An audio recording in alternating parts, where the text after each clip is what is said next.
Thank you for making Saint Central your black and gold home for the New Orleans Saints.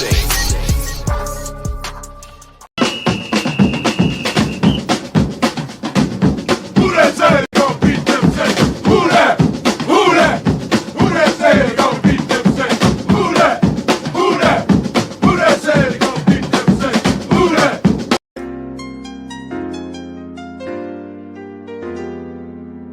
Yeah. Boogie like Benson, I'm a who that. I'm a who that. Long as I'm living, I'm a who that. Lose or winning, I'm a who that. Sports coma, yeah, this is where we do that. Where we do that, where we do that, where we do that, where we do that, where we do that. Boogie like Benson, I'm a who that. I'm a who that. Sports coma, this is where we do that. Where we do that. Welcome, welcome, welcome. Somebody please better help. Running this thing like Elf. I thank God every day I'm not a felt. Go to YouTube Live with Big Q and the guys. If you ain't ride or die, the bandwagon get flipped. Been marching in, that was way for the ring. I was yelling out your chain for the championship. Fucking on town, duck down. Falcons, pluck, get shut down. Panthers ain't much touchdown. The vision really belong to us now. So much hate on the Saints, you could probably tell. Ever since Bounty Gate hit the NFL, when things seem fishy and you probably smell the crooked referees on Roger Goodell. Yeah, running like this and I'm a who that. Every day I'm living, I'm a who that. Lose or winning, I'm a who that. It's the sports coma, this is where we do that. Where we do that, where we do that, where we do that, where we do that, where we do that. Boogie like this and I'm a who that. It's the sports coma, this is where we do that. You're listening to the Sports Coma with Big Q and the guys on the PRO Media Network. Sorry ass dude, man. Man, we he could have. Oh man, whatever, man. Whatever, goddamn it. I mean, good grief, man. The dude had it. He had it, man. Put it up to him, fam.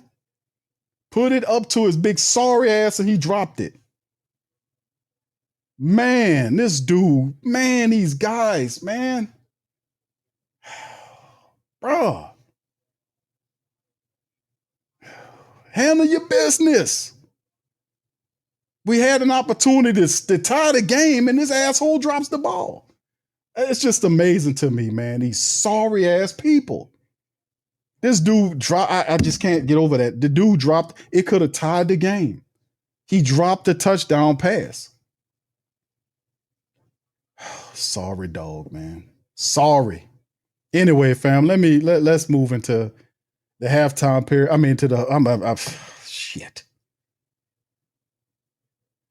Oh man, what can I tell y'all, man? See, and they're gonna blame Spencer Rattler. They're gonna blame Spencer Rattler. Spencer Rattler, you did this wrong. But what about sorry ass Juwan Johnson? You gave him an opportunity to make a catch. You're getting paid $10 million a year for 3 years. Mickey Loomis gave him the money. And what does the guy do when the first big money position or time comes for him to earn his money? He drops a touchdown ball that could have tied the game. Oh, yeah, that's Soldier Wine Johnson. The Ralph Trasvani of the tight end game is fucking Ralph, is this guy. $10 million a year, and this is what we get? Drop touchdowns that decide the fate of the game? $10 million a year. $30 million for the next 3 years, 10 a year for this guy, and the first chance he gets to earn and show that he's worthy of the money, he drop a touchdown pass that could tie the game. Unreal, unbelievable. Anyway, let's go right into the halftime. I mean, the final period, fam, finalization. This was a very sloppy ass game, but nonetheless, the Saints provided opportunities for them to be able to get in the game. Y'all guys stay put.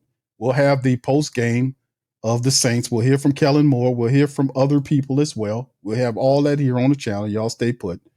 And we'll bring all that in momentarily as soon as it's available. We're going to go over the finals here. The Saints go down. They lose their first game of the season quite sloppily and irresponsibly to an Arizona Cardinal team that they helped all along the way. The Saints did everything they couldn't score anything in the second half. They did terrible. So anyway, the first downs went to the Arizona Cardinals, 19-14. The third down, Saints were 4 of 10. Cardinals were 6 of 12. If you look at it, first downs from penalties, 3 of them for the Cardinals, 3 for the Saints. Total yards in the play, 285 to 220 advantage Cardinals, 58-48 in terms. I'm sorry, unless they updated it. All right, total plays 61-69. Saints had more plays, 69-61. Saints had 315 total yards to 276. Saints were 5 of 14 from the third down situation. Total drives. Saints had 10 total drives to 9. Yards 4.6 versus 4.5. 208 to 130 for the passing side of it. The rushing side of it, the Cardinals had 146 rushing yards. Off of 27 attempts, they got over 5, almost 5.5 yards per rush against the Saints defense. They put up 146 in their opening week.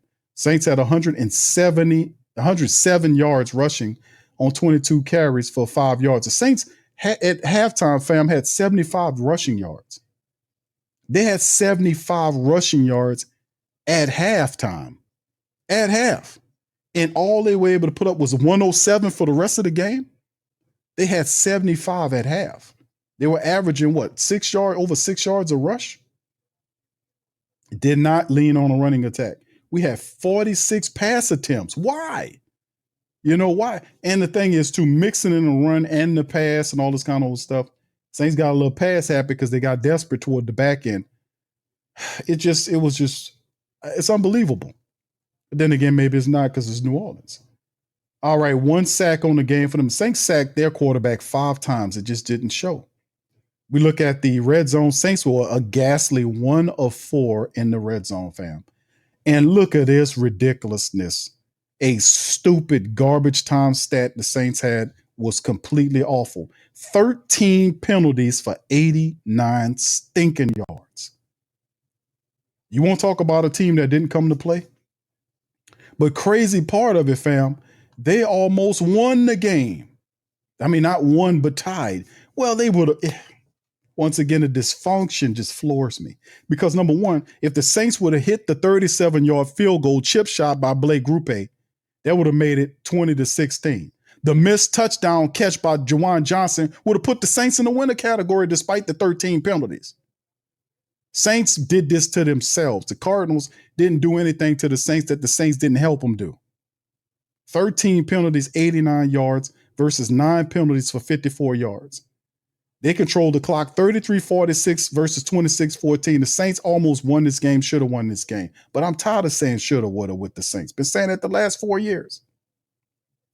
Awful production here by the Saints. They did a horrible, ghastly job overall with 13 stinking penalties. Missed field goal and dropped touchdown passes. It's just stupid. Spencer, 27 of 46. Man, I had almost 50 attempts. That's never a good sign when your quarterback got almost 50 attempts and you running the ball almost 5 yards a rush. 27, 46, 214, almost 5-yard average on the throw. Sack once, 70.4 rating. Alvin had 45 yards off 11 carries and a touchdown. Average over 4 yards a rush. Spencer scrambled 4 times for 29 yards. Over 7 yards a rush. Kendra 5 for 24, 5 yards a rush. Devin Neal 2 for 9, 4.5. Juwan Johnson was targeted 11 times and had 8 catches for 76 yards and a crucial drop that could have tied the game. Chris Olave, 7 catches off 11 targets for 54 yards, 7.7 average. Rashid, 6 catches off of 9 targets for 33 yards, 5.5 yard catch. Cooks, 3 off of 4 for 26.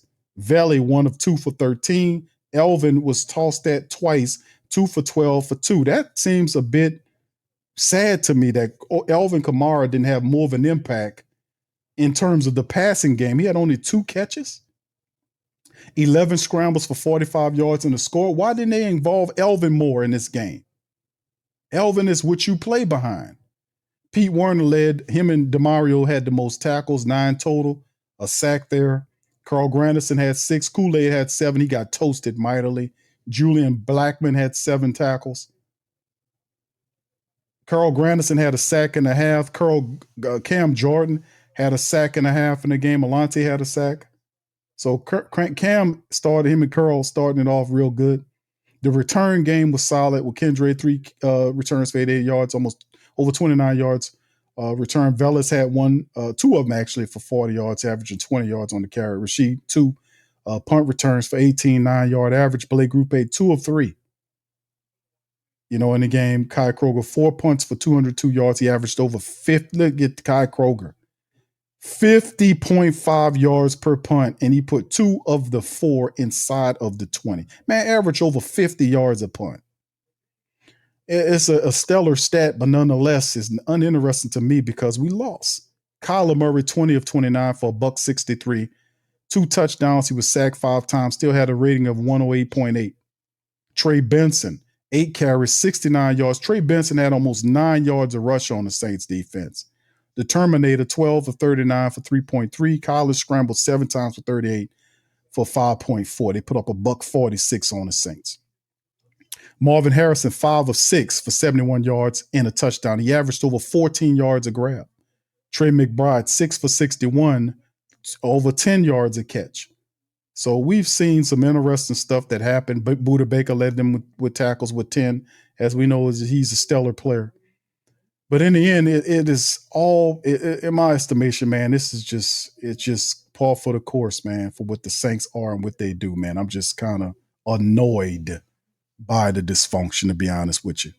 All right, we wait for the halftime stuff to kick off, man. I'm going to bring in Pops Q momentarily and get Pops' thoughts on what's going on with the game. But first, Big Valley, thank you. Jawan drops.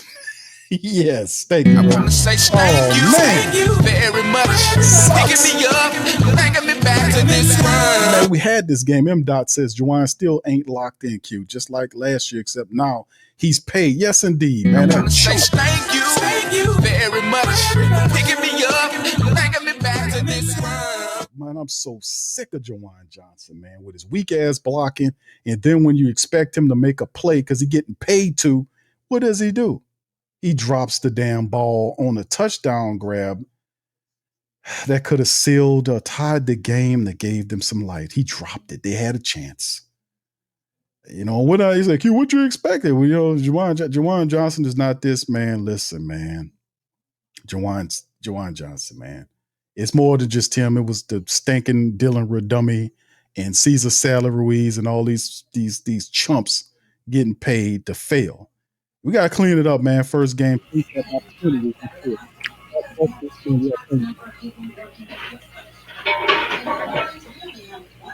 to turn your TV down, Pops. I can't hear you.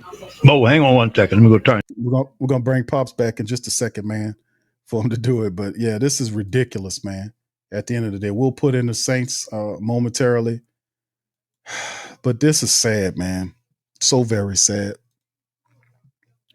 So very sad, fam. I don't know what to say about this one outside of all of the trash. I mean, you in week number 1, you expect the team to come into it and you start the broadcast off and you watch the team struggle, but at the same time, it's not going to be crisp football, but you damn sure don't expect to see 13 penalties for 89 yards. I know I'm not looking for that. Are you looking for that 13 penalties for 89? I know there'd be some rust factor, but that is ridiculous. Drop touchdown passes when you don't drop no damn touchdown pass. I don't care what portion of the game it is. Jawan Johnson making $10 million a year for what? If you can't be counted on. And then of course, it's just a sad fact. Let me bring in Pops. We're gonna go to the interview momentarily. Let's see what Pops. Pops, you all right now? All right, I don't think he's still set up correctly.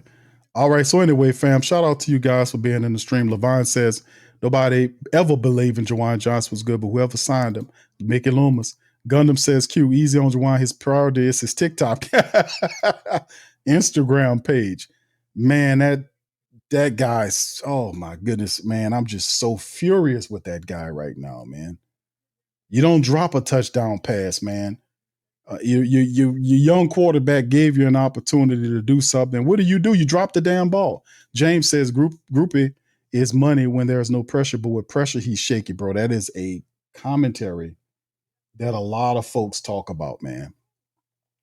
That's a commentary that a lot of folks mention Throughout Group A, we want them to make that step. But from bro, listen, bro, 37 yards in an environment with no wind, no rain, it's a controlled environment. Your building, you're used to kicking it. How did you miss that kick? You see what I'm saying? 37-yard chip shot in your own building. How did you miss that kick? So what I'm saying is the Arizona Cardinals, yeah, they were picked to win the game and all this kind of stuff. The NFL even tried to steal it away from, they took the Chris Olave thing away. They show up to try to screw it up, but you have to still beat them bastards as well as your opponents. But you cannot beat yourself. Group A missing that 37-yard field goal was ridiculous. Juwan Johnson, who made several big plays to set up that potential touchdown catch and to drop that touchdown ball. You don't drop any touchdown balls, but more importantly, third down and touchdown first and third down touchdown. You do not drop those, and you're getting $10 million a year. $10 million a year, you come down with that damn ball in your hand. And then, of course, we're going to talk about all the other stuff with the offensive line and all this foolishness, but we're going to get Kellen Moore and all this. Better, here go Kellen Moore, fam. Let's see what he got to say. Put one in the chat if you can. Really good effort, really good play style. I thought the energy was really, really good in the dome. Made a couple stops towards the end, big field goal block, put ourselves in position to have a chance to tie the game right at the end. And ultimately, the story for us and the lesson for us is you can't beat yourself. 13 penalties, a lot of mistakes in there that we just got to clean up and put ourselves in a much better position to be successful. And so we got a lot of work to do. That's the beauty of this thing. There's a lot of work coming forward to us, and we'll move the page and get ready for San Francisco here shortly. How close did you think Juwan was to getting that one at the end? Yeah, it was close. Obviously, I haven't seen the slow replay, so I don't know how close it was, but certainly it looked like we had a moment there where we had it. Was there any commonality between the penalties that you figure out? Certainly a lot of it, the main stuff you got to deal with is the controllables, the pre-snap. I mean, the pre-snap, that was just simply not good enough. That doesn't meet the standard in any way. We have a bunch of penalties on both sides of the football in the pre-snap world, and that's all under our control. How would you evaluate Spence throughout the entire game? Yeah, I thought Spence did some good stuff. He put us in position there. Obviously there's highs and lows as you go through a game, but I love the way he approached it, the mindset he played with, and he gave us a chance. Kellen, why did you choose not to call in timeouts? Yeah, we're close. We talked through it. Getting the ball at the end, the start of the third quarter, they still had all three timeouts in their pocket. And so we felt like we'd let it play out and then see on our possession, see if something popped there. And if something pops, we'd keep it alive and put ourselves in position. But definitely something that we talked about. Kellen, your thoughts on the way that the defense played? Yeah, I thought the defense gave us a chance at the end. There's a couple big stops there as the game progressed, and I thought they did some good stuff. Penalties, a couple big plays, and some situational football came up on some third and longs. They were able to convert a few third and longs, and that extended some drives, unfortunately. Was that Alante Taylor blitz at the end something that y'all kind of saved for a specific moment, or was that just the one that worked? It's certainly available to us in a number of other situations, but there's risk reward with that. I thought Brandon did an awesome job calling this game, putting us in a really good position, really great opportunities to compete each and every down, and I thought it was a great call in that situation. Did you have were you going to go for the extra point, or if you would have scored in that stuff? I mean, certainly we talk about that all the time, so we'll see when that presents itself. I mean, I'm not going to go down that road right now, unfortunately. You did have a similar choice on 4th and 5. Was it once you got backed up? Down in the low red zone? Yeah, just once it became 5. I mean, if it's 2 and 3, I certainly the numbers will lean for you to convert that. But once it got to 4th and 5, it was a little bit behind us. Felt like, we can keep it a one possession game. We're going to have to make a big time stop, which our defense did and gave us a chance. How do you feel like it felt for you just going through it for the first time, as a game manager and all that stuff? Felt like we gave ourselves a chance. Ultimately, it's not good enough. Ultimately, we're here to win football games, and we got to compete and clean things up. And so, while I love the effort, I love the energy, I love how the guys played in the locker room. We just got to play better. We got to clean it up, and it starts with me just helping emphasize that through this entire next week. What happened with Bulaga? Obviously, came out. But... Yeah, he got banged up on knee, and so we'll just kind of see how it looks. Was Chris evaluated for concussion? He was not. What do you make of just him gutting it through and being on there for the final plays of this game? Yeah, he battled each and every play, and I thought, he had a couple things come up, and he just kept, getting ready. And then once he was available, he hopped out there. And so, I thought our guys at the end of the day, they gave us a chance. Did you have a specific approach in game plan with Spencer? As obviously you got quarterback there were some longer drives. Was it not, high risk, high reward with him or anything? There's certainly a combination of that. I think it's important to give them completions and move the ball downfield. I thought they did a really good job of, the few opportunities that we did try and get downfield and we had potentially stuff. I thought they did a good job. They played a lot of shell on us and forced us to, play the length of the drive. And so, we weren't able to make those explosives that we were probably hoping for. And what did you like about the way he handled those hurry up comeback drives in the fourth quarter and how he was managing the ball? Yeah, at the end of the day, I thought our operation was really clean. We gave ourselves a chance at the end. We had essentially 3 opportunities into the end zone, and to have 3 opportunities in the end zone, that's all I can ask for under those circumstances. With the timeouts, is having a young quarterback like a factor in that? Was there like a part of the discussion saying it's a young quarterback, you don't necessarily want to risk a turnover or something like running the team with it? At the end of the half? Yeah, at the end of the half. It's certainly something we talked about. We were really close to banging a timeout there, and just stuck with the opportunity that we had. That hey, we'll start with the ball. We still had a little bit of time left to kind of see what happens, and if we were able to gain some yards there, we can play the timeout game, and we'd have plenty of time to get ourselves in a field goal position. Those last 2 offensive drives, what worked better? Why did you have so much success in the last 2 drives? I think just obviously anytime you're in those situations, the tempo and the completion game that Spencer played with, I thought he did a good job. I thought our guys played faster, as the game went on. And so, there's certainly a lot of stuff the first 3 quarters that we just got to clean up to put ourselves in better position. What was Arizona doing defensively in that second half that was potentially giving you all problems? I thought they did a good job of, we weren't able to get the explosives that we were probably chasing as we went through that game. They didn't present themselves. I thought they did a good job there. Run game, we probably didn't get it going as much in the second half. And, I thought they did a couple good jobs of just playing really gap sound and fitting things really well in the run game. We weren't able to squeeze anything out. Did you get any feedback on if anything went wrong on that field goal operation? I have not communicated with that. What was it about the pre-snap penalties? Maybe it was the offensive line having new faces in there. How much of that an impact? Yes, that's something. Obviously, that's one of the most important things we got to do to narrow that down and figure out a plan of action to get better. Because that'll be what Monday's all about. We got to clean that up. We got to play at a higher standard there.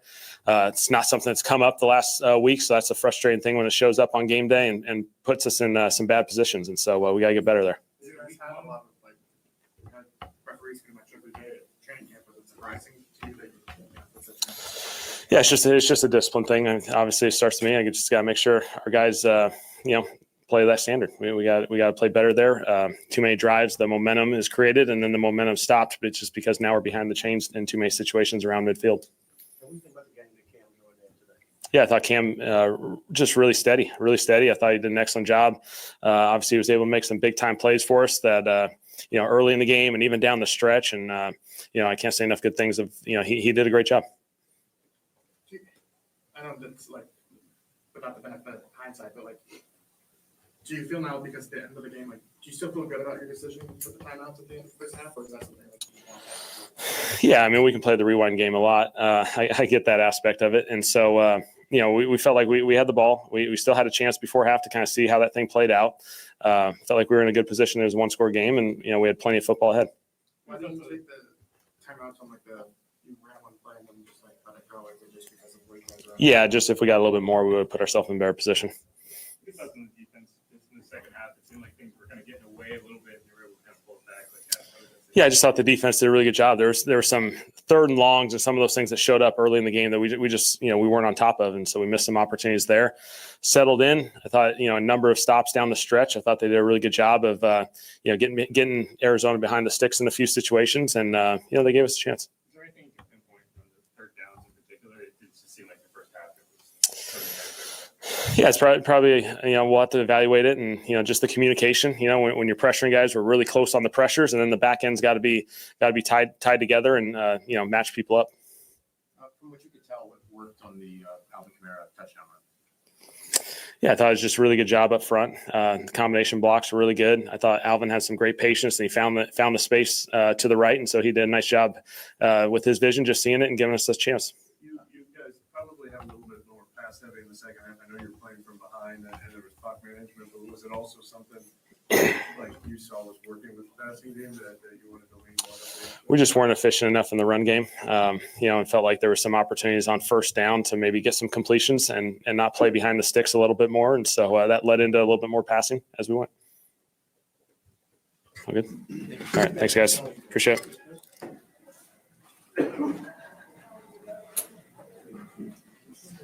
All right. That's Kellen Moore, man, talking a lot of stuff, man. And I think they're going to have some more people. We know Spencer Rattler is going to step up to the podium any moment now. So we'll talk about it. But a lot of stuff, man, here. The Saints need to work on, man. 13 penalties is ghastly, to be honest. That's absolutely horrible, man. So we're going to wait for Spencer. We're going to bring in Pops Q. Hey, Pops, welcome on in the stream, man. Hey, how you doing, son? How you doing, Pops? What's interesting, man, is I don't know what the hell to say about what we seen today. It was just a lot of sloppy football play. Kind of, what's your thought process on what you seen today from the Saints? Man, still the offensive line is still making silly mistakes. They're jumping off sides. They're holding, and especially number 77. Is that Ruiz? The guy Ruiz. That's Dylan Redunce, who filled in for Penny. Cesar Ruiz, what y'all call him, Salad. He must have lived up to deal. I think he had 3 of those penalties. Well, Pops, they have we got new names for him. It's Cesar Salad Ruiz and Dylan's Redummy. So here go another one, Justin Reed. Here we go, Pops. Just I felt like offense moved the ball really well there at the end of the game. Defensively, I feel like we held strong, especially towards the end of the game in those must-win situations. But throughout the middle part of the game, I thought we lost too much on third down. I think we need to get off the field. It starts with myself. Every person feels like they can do a little bit better. Can't miss that tackle on that 1 3rd and long. That extends that drive and ends up in the point. So I let my team down in that moment. And there's other moments too, to where, we can continue to learn from and continue to get better with. Yeah, man. There's no game that I don't feel like we can there's no game I feel like we're ever out of. I feel like we can win any game, and I feel like our best is good enough. And you've seen that when we were playing at a high level, we were getting the stops we needed to make, and we're moving the ball when we needed to on offense. But we can't have the penalties. I think we had 13 penalties a day. We can't, fight against ourselves throughout the course of the game. Yeah. Justin, how difficult is it to continue to have a pretty good job? Yeah, I mean, that's what he specializes in. He's going to buy time for his receivers and move around the pocket and hopefully break something open. So that was a challenge. I think we did a fairly decent job of it. Obviously, there's some plays there that we wish we can have back. How frustrating is it when you feel like you've made the play to get on the field on third down and then you see the flag and there's a penalty to move the offense up? Yeah, you know what? In those moments, it's you can't really harp on it too much in that moment because our job is to go and play the next day. Go and play the next play. But that just goes back to what I said earlier. Like we can't fight against them and ourselves at the same time. We eliminate the penalties. We play smart football. We'll have a chance in any game we play. In the second half, y'all held them to only 3 points. Was there something that y'all changed at halftime? Were there any adjustments to try to slow us down? No. We had the same game plan in the second half as we had in the first half. We just committed to it more. We didn't make the same mistakes. We didn't miss the tackles. We made the plays we needed to make when we made them. And, that's what I'm talking about. If we continue to do that, bring that with us into the second quarter, I think we'll play a lot better. That's it. Cool. Appreciate you.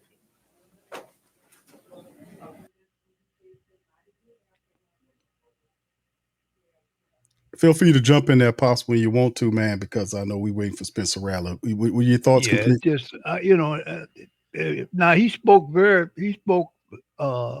to the fact, because the missed tackles, especially on the long run, the young man made of the Cardinals, he made that long run. That was a missed tackle. You can't continue to be out of position when it comes down to these NFL backs because they shifty, they can, they move from side to side. They're big and strong, so you got to be strong enough. That was a miss. That was a tackle that should never, if you grab him and put him down, they don't get that. They got him. He stopped, but the guy got away and he made a long run. We tackled poorly most of the day. Our defense has still been giving up more yardage than needed because I think they only punted the ball a couple of times in the game. So they're still moving the ball up and down on the Saints. Their running game, their running games are still hurting us. So that's one big problem we have to correct is that running attack. Running attack. The other teams run. We ran the ball decently today. We made some yardage on the ground with Miller and then with Kamara. But we sort of, all of a sudden we went away from that. When they fell behind, they went away from the run game because I think it's because of the time factor. So I just want to see more of of them getting acclimated to stopping the run. You got to be able to see the run before it develops. That is by keeping your eyes on where that ball is, the football. You got to keep your eyes on the football, see that the running back. But you can see all that if you're in the back. I mean, across the line of scrimmage, you can see when they hand the ball off. It's just that our people make penalties. We get offsides and all these silly penalties. You know what I'm saying? And it just doesn't make any sense. It really doesn't. I just don't understand it. I don't know. I think these guys need to get some more classroom time in. So so that you don't get called for these penalties that hurt you. We've been hurt by bad penalties especially in the second half. We always playing from the 8-ball slot. You see what I'm saying? Behind the 8-ball, you get a 5-yard penalty because some dummy moved up front. Somebody encroached. You listen to the snap count. You can avoid this is something we should easily be able to correct. You know what I'm saying? And it's there. It's I don't think that they are bad. Now see, I'm looking at the playback he's showing. Juwan got this ball. All he got to do is pull it in and come on down. Hold it close to his body, but I think he might have did that. But I think the way it's looking is like when he hit the ground, based on where he was tackling, the ball came out. And there's football. He was worried about how he was going to land with his sorry ass, Pop. That's the bottom line. Yeah, because he had both hands on the ball. He was worrying about how he was worrying about how he was going to land, and that's how the ball popped out. So indeed. And I think he fell on his back, and then he didn't have the ball really secured. It goes in his hand. It was there. All they do is grab it and hold on to it. Alvin, Pops. I think just a look we worked in practice. I think we got what we want. The tempo was getting to him. We knew we would have that advantage right there. Great block by Juwan up out on the perimeter, and it's easy when you got guys kind of selling out and trying to bring a play to life. So kudos to them up front, getting the job done. It was easy for me. Did you want more of those opportunities in the run game in the second half? Yeah, of course. But I mean, every game has a different flavor. So it's a couple of things that we were doing that we were trying to get to. And, some runs that I would have loved to get to that we just didn't, and then, you see how the game ended. We just pushing, trying to come back and get a victory. And, tough play for Juwan. I know he'll make that play, but it's just tough when you playing from behind right there, just pressing. How do you think Spencer played? I think he played well, man. I think he played well. It's a couple of things that, it's things that I see and I go to him and before I even say anything, he's like, I got to do this. I got to do that. So he's very cerebral. He's understanding of what's going on. I mean, I think he's processing as the game is going. There's not a moment that slips by him that he's like, that he's unaware of, So I think that's just something you grow on. Can you share anything in general that he's learning? Yeah, I mean, just I think one opportunity. I think it was on the third down. I'm walking up to him. It was a good shell look. I'm checked down over the ball. I'm telling him I'm going up to him and tell him hey, don't scramble around and take any hits. Just plug the ball right. He's like, man, I got to hit you right there. I got to hit you. I got to see it. So it's just things like that. I understand that he's processing the game, and I think Nuss and those guys know that he's processing the game. So. Man, like I said, I think during the week, the type of person that Spence is, like, you wouldn't think that, this is just his second year playing. Like he walks into those situations and he just attacks them. Like he doesn't come into the huddle and when you look at him, you don't see a young guy. You see a dude that's like, shit, he's ready to go win. So that's a good thing, moving forward, to see from him, just the confidence that, hey, shit, any situation, we're just gonna attack it. Why do you think there were so many pre-snap penalties, and how do you guys get that? Yeah, just the tempo. Being honest, when you play with that type of tempo, especially this is the first time out, you got to be disciplined. And I'm not making an excuse for anybody. We all have to be better at running the play, getting to our tempo, getting set, and saying hut. And I think that falls on all of us, especially as a QB. I know he's gonna say it's on him to get everybody set, but I mean it takes all of us to make that happen. So I think it's just it'll get fixed. It'll get fixed. I think this week we'll watch the film, and I know I'll be vocal about it. We just got to get set. Some of those times I'll admit, like, some of those times I wanted to get in the huddle because I'm like, man, I don't feel like we're gonna be able to get set correctly or get lined up correctly. I think it was a couple of times where we're going tempo and guys are running from left to right trying to figure out where to line up, and to get to where you want to go, we gotta be precise on every single play, on every snap. So part of me wanted to slow down, but the other part of me knew that with our tempo, we had an advantage. So we just got to be better. We all have to be better. So I'm not gonna make an excuse. We just gotta limit those penalties in those situations. Any other just big picture takeaways? It's one game. We got 16 more. I think Kellen said in the locker room, the only thing that this game says is that we're not going to be undefeated, which it is what it is, but we got to keep moving. We got another week. Thankfully, I don't think anybody's injured. I don't think anybody did. Anybody get? 12, yeah, well, he good. I talked to him. He good. I think he'll be all right. But yeah, thank God nobody. Yeah, nothing too crazy. But yeah, man, we just got to keep going. We need more. And the good thing about needing more, we can't go nowhere for 16 weeks. What did you make of Chris? It seemed like he was really kind of out there at the end. He really got what? Just like really kind of grinding it out. Oh yeah, I mean that's Chris. He's a competitor. He wants to make a play. He wants to be the reason why we win, or he wants to make the big catches. That's the guy he is. He works hard as hell, like hard as anybody during the week. So for me, I love to see him, in that mentality, in that state of mind, and then when those big plays do come to him, like, I just love to see him having fun and happy. So I know he wants to make more plays. He caught a couple balls today, but I know he wants to make some big plays. So we just got to keep working. Yeah, I noticed him fighting through, kind of like dealing with injury and things like that. Like he kind of gone to the injury tent a couple times. Yeah, I think he just got rolled up one time. He fine. I mean, it wasn't too much to fight. Oh yeah, of course. I mean, I didn't question it. I just look at him like, you straight? Like we about to go on the field. He's like, I'm good. So he cool. I don't worry when I look in Chris's direction. So it's cool. I know you don't care about personal accolades. Mm-hmm. What do you mean for 1,000 touchdowns? I didn't know. Yeah. Nah, it's cool. I mean, it's cool. Anytime I get in the end zone, it's a blessing, man. Game one touchdown. This is the only time I'm going to talk about personal stuff, but it's cool, just scoring the first touchdown of the season. Need more.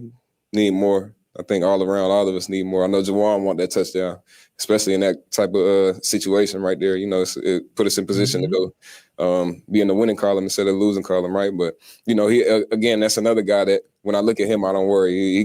He works hard, as hard as anyone, and he'll be able to make those plays. So. Yeah, you see how quickly I shifted for me. Did you make anything of the lack of timeouts or like the end of the half? Yeah, I mean, we've been playing 9 years, so you get into that situation. And I looked up, and I'm like, you see that them little ticks. You don't see any of them, and I'm like, ah. So it's just, again, like, those are the situations you prepare for in practice. You just got to be very, very aware of, again, the situation. So we're running a 2-minute drill with no timeouts. Everybody has to be dialed in. You get to the sideline if you can. If not, get the ball to Eric or the ref and let's go and execute. So I think Spencer did a great job just getting everybody in position, clocking in when he had to, getting the play calls in, and then, hitting the routes that he had, didn't really force anything. So, I mean, I think it's something to teach off of, something to learn off of. Oh, what? I meant the first half where you guys didn't go for it. Were you surprised the team didn't use any timeouts in the first half? Oh, I don't know. I don't remember. I went too far into my little dissertation on that one. Yeah, my bad. Yeah, my bad. I don't know. Kendra, I mean, like I said, I think Kendra, he's a lot more mature, and not in the way that I think he was portrayed before. I think just for me watching him, I'm talking about maturity in his assignment. Just like I think his attention to detail and his focus is different, and I can tell just because I'm just observing. I'm an observer before anything. So just watching him, he knows what to do. I think before he didn't know why. A lot of times, he was just out there, but I think he knows why, and I think he's tuned in on when to do certain things. So I think he's gonna keep growing, man. He's doing well. Cool, appreciate y'all. All right, AK-41, man.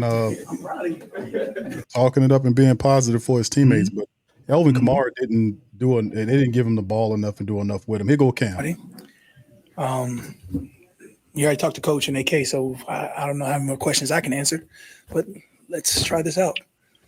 Cam, you said it was a tough year for you last year. How did it feel to be in this defense? Get a sack and a half, 3 pressures. I guess how does it feel to you? One was free. One I had to earn. One I missed. So we got growth. We got growing to do. As we're in season, I'll let accolades be where they are. I just want to help the defense try and win, and I feel like I can do that. And when activated, just call my name, and I'll answer every time. I think that our defense has shown some possibilities, and we still got to continue to grow.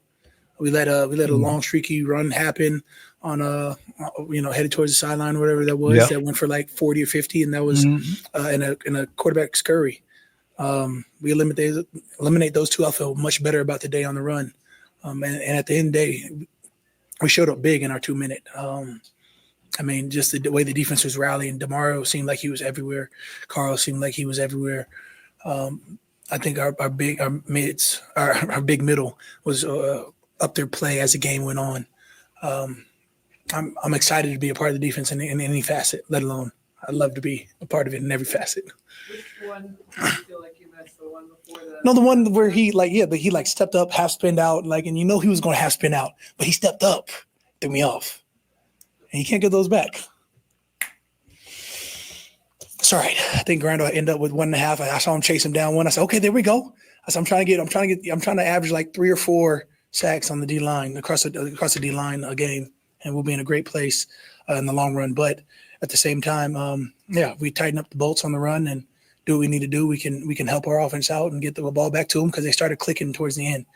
You got a young quarterback. You got a young wide receiver core. You got young offensive linemen on our outsides. I think that there's potential there, and we started to see it. We just got to grow faster. We're in season now. There's no such thing as excuses. I feel terrible that we lost because we had a chance, and that's all we want is a chance, an opportunity. We got to figure out how to get a takeaway. I think that's what we were over on. There was a tip. Tips and overthrows, we got to get those. And, we were close. Jules almost came down with it. And whatever it is, out of the sacks we had, we didn't have a strip attempt out of there. So that's on me. That's on Grando. That's on us. We got to be able to control what we can't control. Stan, what was your reaction to Juwan's almost? Man, I got excited. I turned up. I almost ran on the field. I did I was dumb. But I love the way our team fought through the very end. I love being, like I said, I love being a part of the team. I kept smiling through the whole fourth quarter because I knew we were going to come back. If you see pictures out there, I was smiling. I was laughing. I was like, no, the energy was high. The vibes are great. You knew we were coming back. And we did until we didn't. Frick. But that's the game of football. That's what makes it so exciting. That's what makes you so vested into it. That was the brotherhood that we've bonded over training camp. That's what, you just excited just to take the field for the first time and really have live bullets, and every play matters. And it's so precious to me because it's like you just don't know. Any given game, that could be your last one. And that's how I've played for the last, 220-some games. I don't know. You got to play it like it's your last because you never know. Seeing Brian Brzee in another block like that, where he jumps over, what do you think of that? I called him AAF, athletic as freak. Yep, that's what we're sticking with. It's a redemption run from his one last year where he buckled. He didn't buckle. He stood strong, and got another one. And I mean, at this point, he's stacking. He's already doubled my block kick. So I mean, he's better than I am in that facet. Have you ever tried that? They never called on me to jump over, which is crazy. Like, it's all right.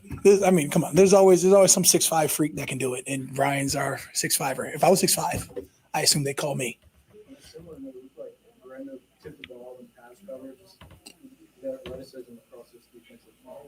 I told you he's 6'5". These 6'5" freaks. I'm trying to tell you.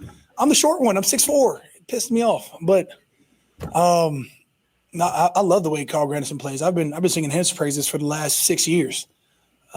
His story is nothing short of amazing, but his tenacity, his want to is what really separates him. He wants to be in every play, and you see him across the field. He felt like he was everywhere.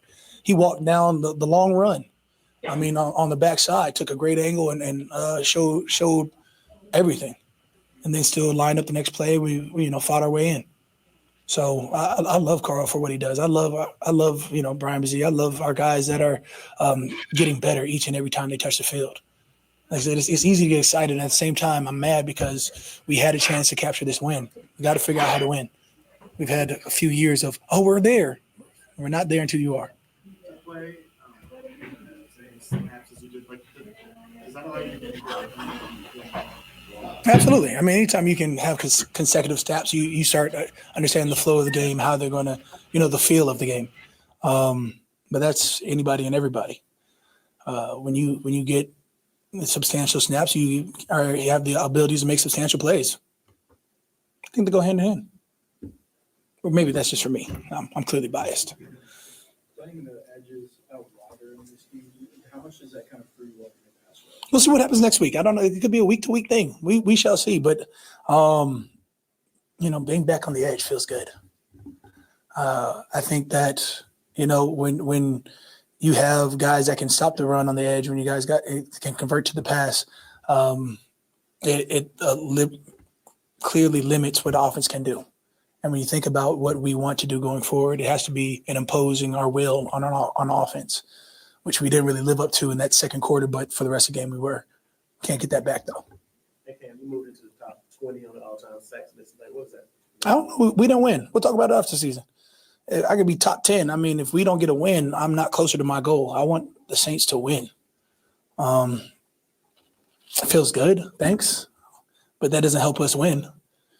If one of those sacks had been a strip fumble and I took it back to the crib, that would have helped us win. And I would have felt way better about it. Moving to top 20, that's cool. I'm sure there's an unofficial list that probably says I'm the 30th or something like that. Who knows? There's so many different lists. At the end of the day, I let one go, and that's gonna irritate me for a little bit, as it should. I know it's on the other side of the football, but just what you saw from Spencer Rattler. Started spinning that thing. I mean, Spencer, we all knew he's got moxie. We all knew he's got confidence and the poise, and what we saw all training camp and what we saw glimpses of last year. And it looked like he was taking care of the ball well. He I would love for him to tuck when he runs through the pocket, but that's a quarterback thing. I get it, I guess. I think he was, I would say, short of excellent in the second half without watching the film. I think we had a chance. And as much as I say, I hate that it was only a chance, I think it was a good chance. Juwan made a hell of a jump, and I thought it was a catch, and then it turned out to be a catch. And I'm sure you guys were all feeling the way I was feeling, like, shit, it was a catch, but it wasn't. So, we got to figure out our way to win. There's no excuses in this game. It's a game of inches, and each and every finite detail means that much more to you. Thanks, Cam. Cool. God bless. Shout out to Cam, man. Shout out to Cam, man. Cam Jordan came in this game, man, and he had a sack and a half. So did Carl Granderson. The Saints defense provided a path for them to do some positive stuff in the end, and they just couldn't capitalize. Here's Spencer. How we doing? Spencer, can you just take us through the 2-minute drive and the last play, the near last play that won? Yeah, I mean, it was a really well executed drive. Thought we, took completions when they were there and moved the ball at an elite level on that last drive. We've been in that situation, I feel like, so much. We're very comfortable doing that tempo at the end. Game of inches, think that guy made a good play on that ball to Juwan. But I told Juwan before that play, hey, I'm coming at you, so be ready. And I'll throw that to him 100 times out of 100. So very close. Got to some way finish that out. You put it extremely high, and he got to it. You put it where you wanted to, right? Yeah, I mean, that's the only spot it could be. They're playing very soft, in that situation of the game. And, we've repped that play many times. That's where we wanted it to be. How do you evaluate your performance today? I thought it was fine. I think as a group, 13 penalties as a team, you're not going to win many games with that. Got to finish in the red zone when we have opportunities. I think we got down there and kind of stalled out. Got to figure out a way to be better there. But I thought our energy was great. I thought we were very balanced in the first half with our run and pass game, moving the ball pretty well. It was a battle the whole game till the end. Defense played well. Brian had a great block kick. We got down there. I think we got a field goal right there. Not 7 points there, but literally came down to the last second. And I'm telling the guys, hey, we're going to go down and win this game, and we all 100% thought that was going to happen. Spencer, did you have any anticipation you'd be finishing this game with 46 pass attempts when you kind of went through the game plan this week? We're always ready for whatever happens. Still a couple missed opportunities out there, obviously, but, thought we were efficient. A couple third downs we could have been better on, being behind the sticks. I thought we found a way to convert in certain situations on fourth down as well towards the end of the game. But I think just the flow of the game, we got to take advantage of momentum and finish in the red zone when we have the opportunity. Mr. I think of your 2-minute drive in preseason against the Jags. When you maybe look at that, how much confidence did you have in successfully finishing that drive today? Mm-hmm. Yeah, it felt the same exact situation. I thought their defense today didn't pressure as much as we thought they would. It was a, shell fest. They took away the back end, did a good job with that. Thought we ran the ball well, like I said, and then, taking the underneath stuff, which was there. But yeah, that 2-minute drive, we've been in that situation before. We work it in practice so much, and all of us thought we were going to go down, tie that game up, or win it with a 2-point conversion. We'll be in that situation again at some point this year, and it'll be a better outcome. Those last 2 drives at the end of the game were much more efficient. Was there something about the operation, something about everybody that it just got cleaner in the last 2 drives? Is there a reason for that? I think we're a really good tempo team. I think we do a good job of distributing it when we're playing fast. Obviously, in that situation of the game, you're going to get different looks. So I thought we did a good job of pushing the ball down the field when needed, but also taking what's underneath when it's there. Credit to them. They made some good plays, but we shot ourselves in the foot too much today. I think if we cut those penalties in half, we win this game. You did that obviously in the preseason as well. Is there anything you like about the way you've been playing in those situations? Just decisive. I thought, you got to protect the ball in those situations, make good decisions. I feel like, we didn't have any turnovers today, which is, usually the outcome is better. But I think we're a good tempo team. I think we can take a step when we're not going tempo, take a better step when we're not going tempo. You did have the interception that got called back. Was that you saw one of those opportunities to get past the shells? Yeah, I saw Shaheed one-on-one. The corner, Johnson, he's a good ball player, good ball skills. And, he got a little deeper than I thought, and just a little miscommunication. Try to give a shot early, and we got lucky on that one. Would you have liked to get a chance to run in 2 minutes at the end of the first half when Kellen didn't call timeouts? Yeah, I mean, I think that's a tough situation. We had timeouts, I think, right? But we're going to trust what Kellen does. We called a run, and they're going to play so soft in that situation. We probably have to get 30 yards to get in range, or 25. So it'd have to be. There's risk and reward to that.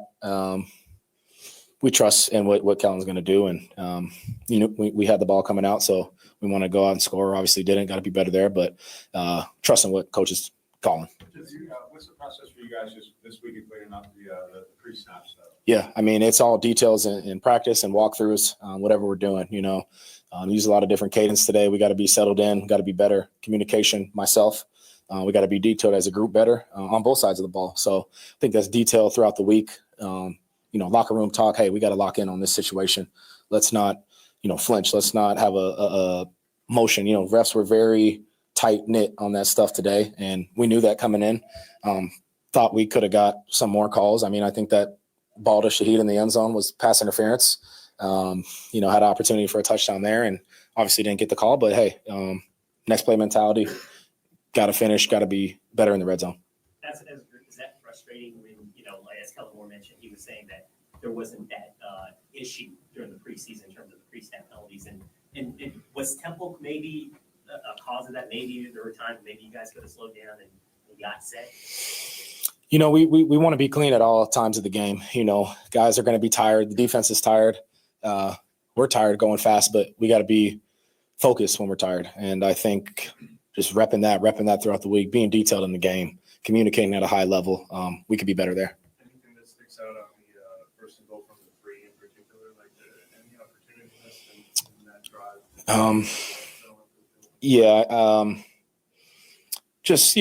We just got to punch that in. We had an opportunity. You think we get that in, but hey, on to the next. We'll get it next time. Obviously, there's going to be a lot of focus on the final catch or not catch. But what did you think of Juwan's day in general? Seems like a guy you're very comfortable with. Just like last year, he's a guy we want to go to. I mean, he's a great player. Made a lot of big time catches today on third down as well, and he's just such a safe target to throw to. Big frame and he's a competitor. So in that situation, we want to go at him. He's a mismatch on that field. He can get up higher than anybody, and he high pointed the ball really well on that play. And I got to see it on film. I don't know what happened. I think maybe the safety somehow got it out, but I'm throwing that ball to him 10 out of 10 times. When Chris got that by Will Johnson, yeah. Does your mind go like his concussion history at all? And were you how relieved for you that it wasn't that? I was very relieved. He didn't get injured from that. That was such a bang bang play. We're coached if that nickel comes and that end squeezes, we're throwing that out there. They had the perfect call for that play and kind of caught us off guard with it. And I'm just happy. First, it wasn't a backward pass, and second, he's healthy after it because I went up to him. I said, "Hey, man, I'm not trying to get you blown up there. Want to get you the ball in space, but we got to all be on the same page." I wish we could see how tough he was because there was a few times he was going back to the 10, trying to like he was still toughing it out and then playing how tough was it. He's a tough dude. He's reliable. He's tough. But obviously you want to keep him out of situations like that. So we'll try to do better in that part, but got to play ball at the same time. Outside of the, obviously discouraged by the loss, I'm sure, but like outside of the end result, like how do you encouraged at all by stuff today? Like how do you process like the overall like direction of the team? Yeah, I mean that was a 4-quarter battle. I mean, obviously we're not happy with losing at all. So we got to be better first of all. Like penalties, stuff like that. Situational football, I thought we were good in, but it's week 1. Like Kellen said, after we're not going to go undefeated this season. We got a lot to build on, and we're looking on to next week. Got a lot of stuff to clean up from this week, but we could have won that game if you clean some things up. What are your emotions like for you just starting the day and coming out to Tom and all that? Yeah, I mean it was a obviously great opportunity. It's a blessing to be able to play here and get a chance at starting and lead the guys. So I do my best to put my best foot forward and try to lead and help us win games. But we're going to keep building, keep working. Love these guys. Love playing with them. Being named the starter before the season, does it feel any different from playing last season? I would say so. Yeah, it feels like a clear vision. You go out there, don't have to worry about nothing. Play fast, play your game, and just lead. I mean, I feel like. Teams got trust in me, coaches got trust in me. I just got to keep getting better, keep leading, and we're gonna get some wins. How is the negotiation in certain situations where when you're maybe rolling to one side or the other and you kind of have an option to get the ball downfield or run? How do you negotiate that? Yeah, there was one today. to CO on the left side, I tried to throw it, and it kind of faded on me. I probably could have just run there. I think towards the end of the game was more decisive with running, with how soft they were. But, yeah, I mean, you got to pick your right spots for it. Obviously, I'll look at tape and see what we can do in that area. Was the tempo you all used today game plan specific, or is that something going to be part of your arsenal all year? Yeah, I mean, that's something you want to use all year to your advantage. Obviously some stuff on tape we saw game plan wise, we wanted to use that. And it worked out well. But like I said, when we're not doing tempo, we got to be cleaner, have better communication, and execute those plays. What do you think about Austin Richards coming in and, kind of hold it down for a couple of drives there? Yeah, you hate to see Tally, your best guy up front, one of your best guys up front go down towards the end, but thought he stepped up. I thought the O-line did a great job all day. We only took 1 sack, and that was my fault. Should have got to the back on 3rd and 8. But 1 sack, versus a team that causes a lot of havoc. I mean, that's a good stat. Obviously it can be better, but O-line did a great job. Thank you. Shout out to Spencer, man. Young fella handled his business today, man, and he was 27 of 46 for 214 yards. Spencer Rattler, no touchdowns, no interceptions. He gave them an opportunity. It wasn't clean at all, man. I don't know who else they got lined up left they're going to talk to, Pops, but I think that's probably going to be in for the Saints. Spencer might be the last one. But it's a very interesting thing that I see, a lot of people saying that the young quarterback issue. The Saints, in terms of the offense, man, they were pretty sloppy in this game, to say the least, right? They were pretty sloppy. And for us to kind of look at what the Saints could possibly be, they can't have this amount of turnover. They can't sit up here and have 13 penalties for 89 yards. Yes. The defense was flying around the ball. The defense made plays. Cam talked about how they were sacking a quarterback. No, they didn't get any strips or no picks or none of this kind of stuff. Right. But the Saints, Spencer Rattler's right. If the Saints do what they're supposed to do, and they don't have all these stupid god-awful these penalties, they don't miss a field goal. That's a chip shot from 37 out. Juwan Johnson brings the damn ball down in the end zone. You culminate that's 13 points. That's 10 points. Saints win the game. But like I said, man, it's just one of these things where it's just they were incredibly of not prepared to play. The guard play was suspect. Dylan Redunce, and I'm not gonna call Cesar Ruiz Caesar Salad Ruiz anymore, Pop. I'm not gonna call him Cesar Salad Ruiz no more. I think that's incredibly disrespectful to refer to a salad that way. So what I'm going to do is I'm going to stop calling him Caesar Salad Ruiz and start calling his ass Caesar Chicken Salad Ruiz, because this was some bull crap for him and a lot of stuff, the holding and all this other kind. So we're going to elevate from Caesar Salad Ruiz to Caesar Chicken Salad Ruiz, because that's what the hell he played like. Him and Dylan Redummy. So we have to be able to get this stuff together from an offensive standpoint. Kamara did mention that Talifuaga dealing with a knee issue, that he was actually okay. But there are some, we're talking about wrinkles to iron out in the first week. The Saints have this game in hand if they don't kick themselves in the backside countless times. 13 penalties, my goodness. Yeah, that's a lot of penalties for the game. Go ahead, Pops. You go ahead and finish your thoughts on what you thought from this game and what are you seeing here? We have to correct. These are silly mistakes that they make. Good teams don't make those silly penalties like that. Don't jump off side or move, or when they sit, they need to sit, and that was it. Now, I did like that wrinkle that they employed. They didn't by not letting having those that they didn't substitute.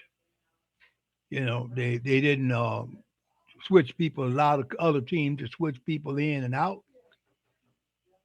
And it could have done because St. Louis is, I mean, Arizona's defense was they were gassed in that fourth quarter. We just couldn't put nothing together, a sufficient drive together to get it to get the score.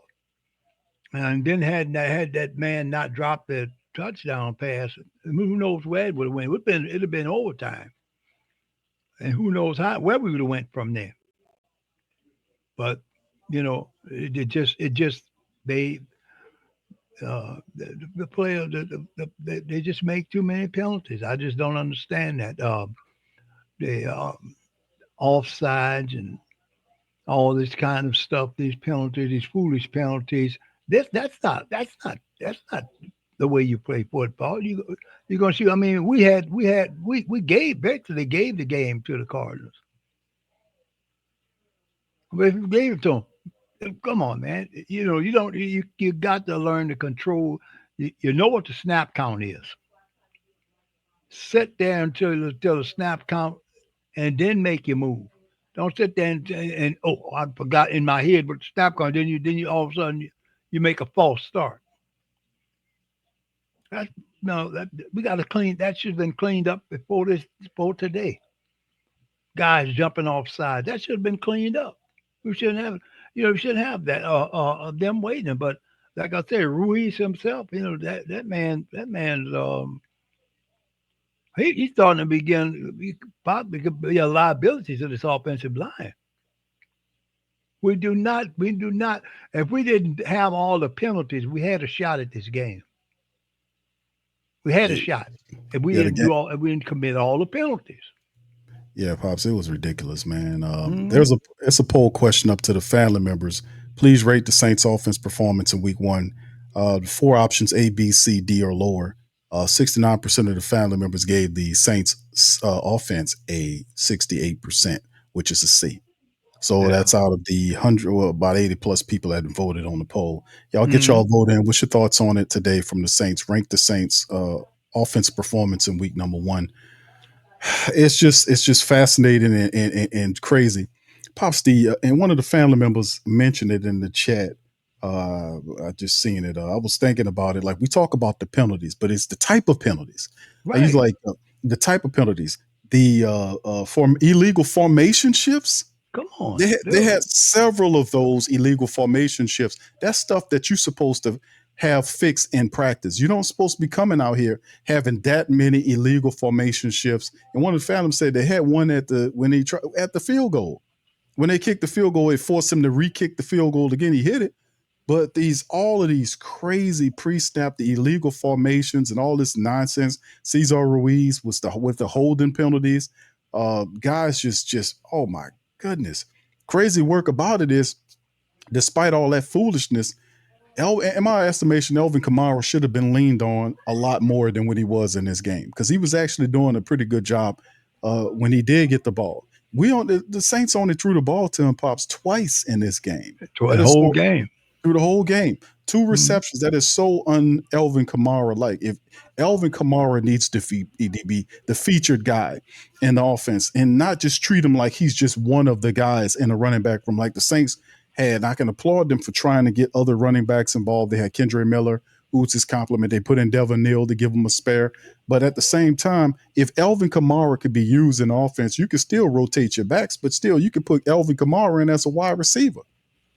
Yes, you can. He got to stay. He has to see the field more to have an impact. If Alvin Kamara is out there, it gives you a grander chance of making something positive play. Whether he's playing running back or playing wide receiver, it doesn't make a difference. He has to see the field more. We simply did not lean enough onto Alvin Kamara in this game. 46 attempts by Spencer Rattler out the gate. Yeah, that's in week 1. There's a lot going on. The Saints kind of had the sense that they had to rush this thing, but in the end, Pop, it's just going to be interesting what happens first. These illegal formation shifts, it was just a lot of them, man. It was ridiculous. Yeah, if you're 5 yards here, 5 yards there, and especially if you get a first down, and then you get called for an illegal shift, that sets you back 5 yards. They put themselves in first and 15 situations at least 3 or 4 times in this game. You know, it was ridiculous, man. It was It absolutely was. And like I said, some of those guys been on that offensive line, been here for years, that they should be a seasoned offensive line right now where you don't have any of this foolishness going on. That was especially foolish. well, in the internal inside of it, we know our bookend guys are relatively still young. But Pops McCoy he had penalties. Cesar Ruiz with several penalties. Dylan Redunce, how he was beat in there as well. It was just really, it was the core of the offensive line has to play better. They have to play better. The all these stupid 13 penalties. My goodness, it's just that's 89 yards. That's crippling numbers. Crippling penalty numbers. The missed field goal, the drop touchdown, it all culminates. And there was a lot of other stuff going on too with the bad tackling. Yes, Trying to that do it. So it's just a lot of stuff going on in that, Pops. Is this something that your estimation? Because me personally, looking at the Eagle formation, the illegal formation stuff is just something that's not so you don't supposed to see more than 2 or 3 of those a game, if that. To see as many as we did in this game, he has to focus on that because, like I said, what is the overall intelligence of Kellen Moore's Saint team? You know that today you don't get 13 penalties, you win the game, you beat this team. But oddly enough, the Saints covered the spread. right. They were 6.5 favorite, but they covered the spread. Last year they were 7-10 against the spread. This year they covered the 6.5. They lost by 7. So it'll be interesting to see. So yeah, Pops, do the Saints iron out these wrinkles in your estimation? You know, we got the 49ers next, man. The 49ers next in the dome. And son, you talking about a fast team. The 49ers will be a much faster team than the Cardinals. Because then you see them watch the 49ers play the Cardinals, it's almost always a track meet. San Francisco run their plays pretty quick. We've got some catching up to do if we're gonna beat the 49ers. Because like I say, right now, I don't see it. I already sense that we're not gonna be able to beat them if we play the way we played. We can't have 0 penalties, 0 holds. We can't have none of that. You understand what I'm saying? To play to beat the 49ers.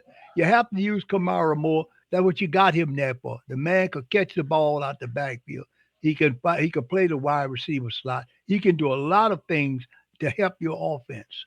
But they got to let him play him more. I mean, I was disappointed in the fact they didn't play him enough. Yeah, I don't get that. You save him it didn't play him enough to me. I mean, I watched the game and I said, well, why is Alvin not in there? You know, you're throwing the ball, get that ball out to Alvin. Alvin got the shifty moves, the little defensive backs out there. Alvin can make them look like they're standing still. I've seen him do it. But it's something that Kellen has to figure out. Yeah, it's that's a tough one, Pops. All around the line, man. That was the Alvin Kamara didn't play much at all in the preseason at all to save him for the regular season, and in the first game, he has actually decent running statistics. And like I said, I don't know why, because the Saints wasn't really trailing by that much at half. They were trailing. What was it, 17-10 at halftime? They had 75 yards rushing at half, and they had a really high average on the running attack, and then they finished with 107. So they didn't really gain that much in the entire second half of the game. The Saints tacked on 27 yards or whatever it was. I mean, they really didn't do much of 25 yards or whatever it was. They literally went away from the running attack. That's exactly right. I noticed that they went. Not only did they go away from the running attack. I mean, you brought some guys in you gotta stretch the defense.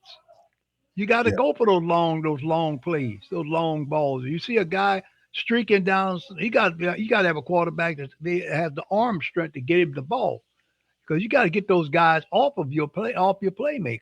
And the only way you do that, you gotta open your offense up a little more. Mm-hmm. They played very vanilla.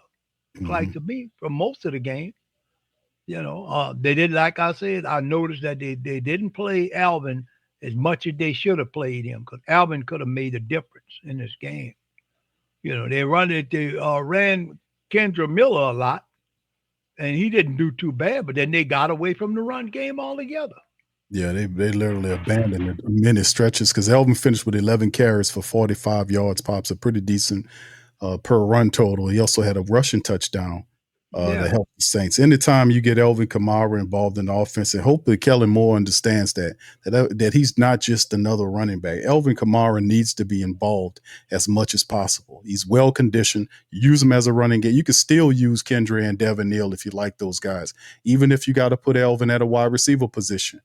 Because to me, Alvin Kamara is what, and some would argue with me, I would say Alvin Kamara is probably your second or third best wide receiver on the team, depending on how you look at it. So, I mean, he can do that. So stop looking at him as just a running back. He's a weapon. You have to move more all around the field to create mismatches and make sure that you can find places for Spencer Rattler to throw. Juwan Johnson finished the game 8 catches for 76 yards and a big key drop that could have kind of set the team off. And listen, Juwan Johnson deserves all the smoke that he's going to get from the Who Dat Nation this week going into the next matchup, and he deserves every piece of it. Because for the longest time, Juwan Johnson has been a guy that has gotten right up to the cusp and done some positive stuff, but does he have the extra step to get past that? Now, they're Saints and paid this goddamn guy $10 million a year over the next 3 years. That's $30 million, making him a top 12 paid NFL tight end. And it's time for him to show and bear fruit. We're not paying $10 million for you to drop touchdown passes. We're not doing that, especially, in clutch moments of the game. You have to perform. Now, like I said, he has some great catches, but none of that means anything if you're dropping touchdown balls that could save your game. People don't care about the 8 catches or 2 or 3 catches that you had to get a first down if you're dropping a touchdown pass. So he deserves all the smoke moving forward because he needs to do better than what he is. That's right.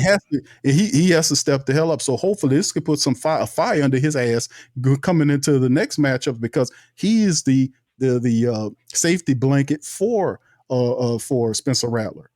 He's the safety blanket. He has to be able to make them catch, especially if they touchdown and first down grabs on third down. He has to make those grabs. He gets paid way too much money. Yep, sure does. But Pops, and I'm gonna let you chime in. Shout out to Deborah, man. Shout out to she had penalties killed him. 13 flags is way too many for any team, especially in a close game. That's discipline, not talent. Thank you, Deborah. Shout out to Deborah. Right. Thank you very much. That's correct. Right. Hey, shout out to Deborah, man. Appreciate you, Queen. She dropping science, Pops. Deborah dropping the science, Pops. What do you agree? What you think? I think that I think she's spot on. I don't know, they need to go back to school. Even though the season is still going on, you gotta keep them in school so their minds can stay fresh on being wary of these penalties. And you gotta use your weapons more. You're throwing to Juwan Johnson after a while. The team says, they don't have nobody else to go to. Throw that ball downfield, something to loosen that defense up. I mean, I don't think they took but one shot downfield and they almost got it intercepted.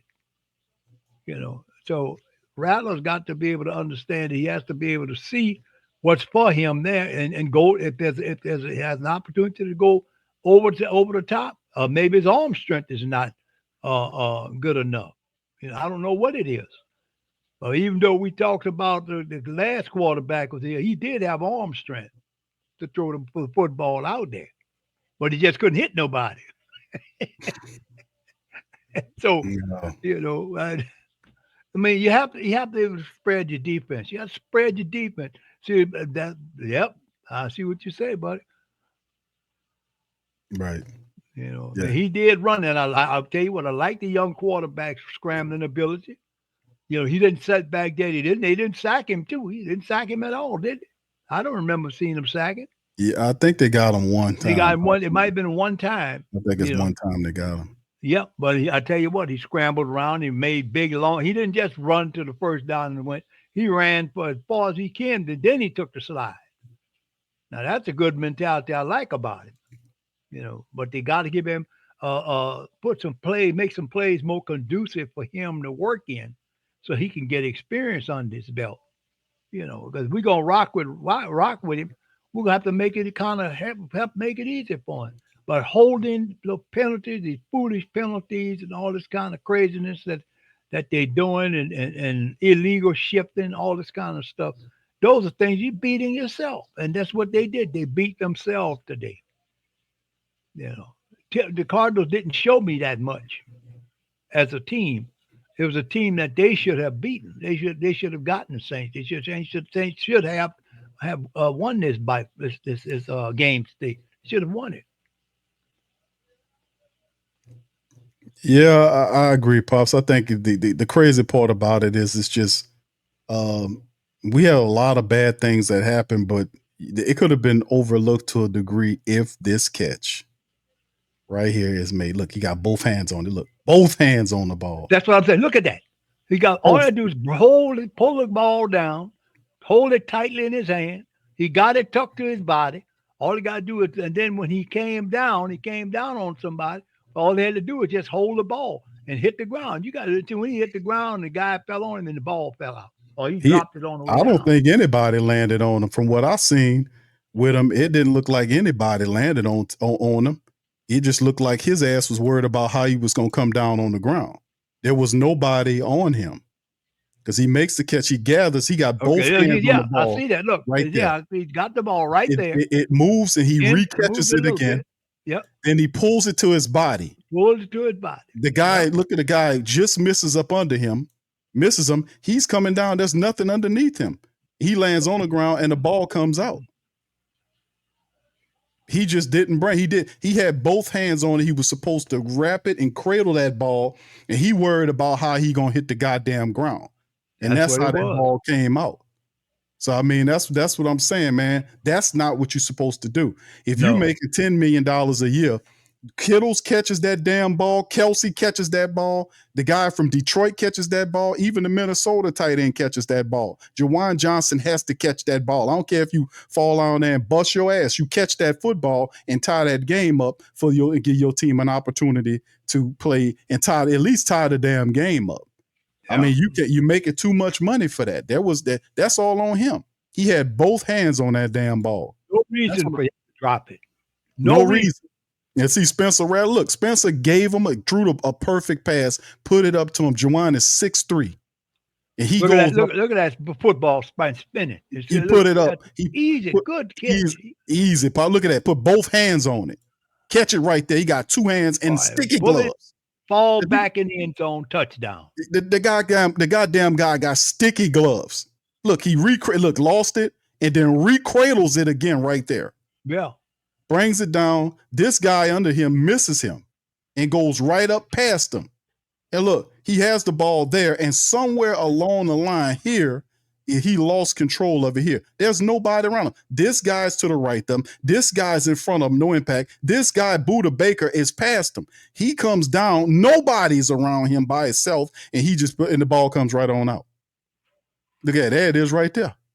That ball suspended. That means there he is here. There it is right there. At that point, see where it's set right there. But he had no sense. He didn't even look around. See that's what you got to do. If you making this kind of money, I don't care if they believe it, if the family members believe in him now. I'm just saying, if you pay a guy that kind of money, he has to make that catch.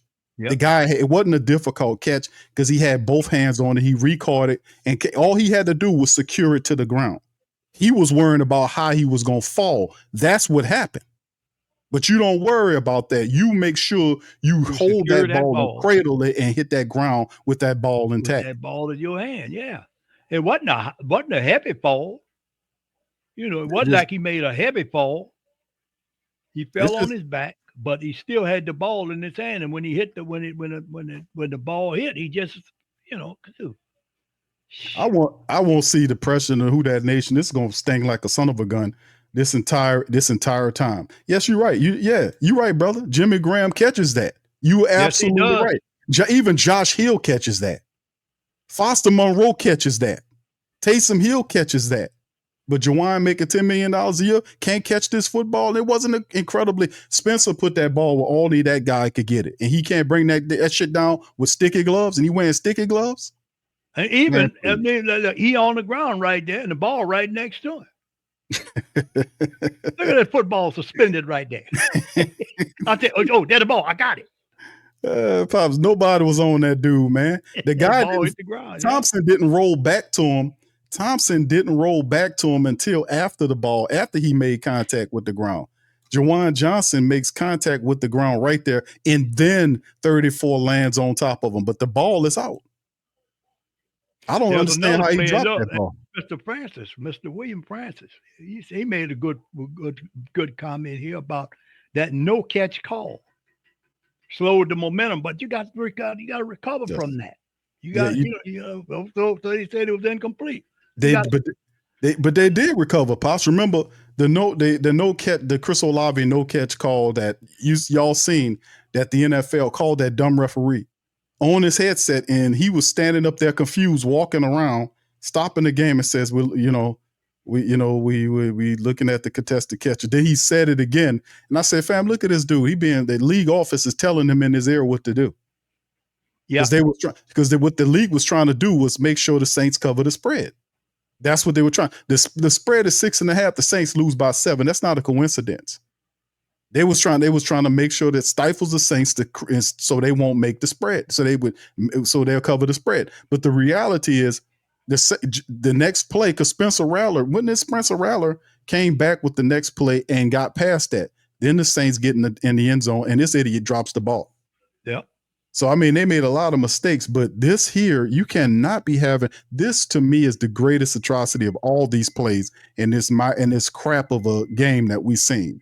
For a guy to drop a potential game-tying touchdown and he making this kind of money, to me, outweighs all of the stupidness, even the Dylan Redummy and the Chicken Salad Ruiz and all these other stuff that was going on with the defense missing tackles, Blake Grupe's missed field goal. This weighs more heavily in terms of, because it literally decides the Saints could have tied the game and could have created something new. Thank you, William. Appreciate you for that. Thank you very much. Thanks, Will.